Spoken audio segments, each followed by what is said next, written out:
কোনো একটা নির্দিষ্ট দিকে নিজের সমস্ত শক্তি প্রয়োগ করে ছুটে যাই, তাহলে কি হবে? আমি কোথাও ধাক্কা খেতে পারি, নিজের ক্ষতি করতে পারি, কোথাও পড়ে যেতে পারি, তাই না? অর্থাৎ এটা নিশ্চিত এই কাজ আমার করা উচিত নয়।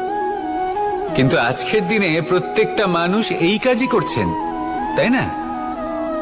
কোনো কাজ করার পূর্বে সেই কাজের বিষয়ে সম্পূর্ণ তথ্য কোথায় সংগ্রহ করছেন? শুধু এটুকু জানেন যে এই কাজটা করলে কত ধন অর্জন করবেন আর কত নাম হবে, আর ব্যাস সামনে এগিয়ে যান। এটা উচিত নয়।